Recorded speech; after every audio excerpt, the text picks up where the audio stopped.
విమాన ప్రయాణంలో విండో సీట్లో కూర్చోవాలని చాలా మంది కోరుకుంటారు. ఈ కోరికను సొమ్ము చేసుకోవడానికి కంపెనీలు విండో సీట్ కోసం అదనంగా వసూలు చేస్తుంటాయి.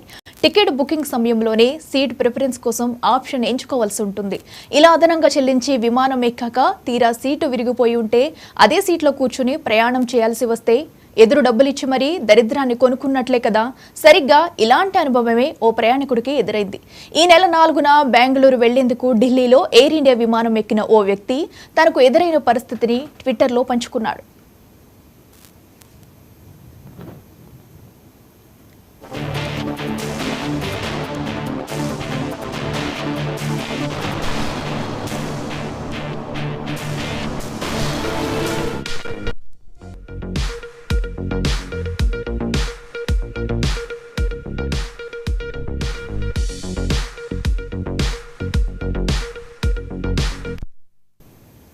విండో సీటు కోసం తన దగ్గర 1000 రూపాయలు అదనంగా వసూలు చేశారని సదరు ట్విట్టర్ యూజర్ చెప్పారు. సరే, డబ్బులు ఖర్చయినా సౌకర్యంగా ప్రయాణించవచ్చు కదా అనే ఉద్దేశంతో విండో సీటు కొనుక్కున్నానని వివరించారు. అయితే విమానం ఎక్కాక తన సీటు కాస్త విరిగిపోయి కనిపించిందని చెప్పారు. వెంటనే ఫ్లైట్ సిబ్బందికి చెప్పగా వారు ఇంజనీర్ను పిలిపించారని, అయినా సీటును బాగు చేయలేకపోయారని చెప్పారు.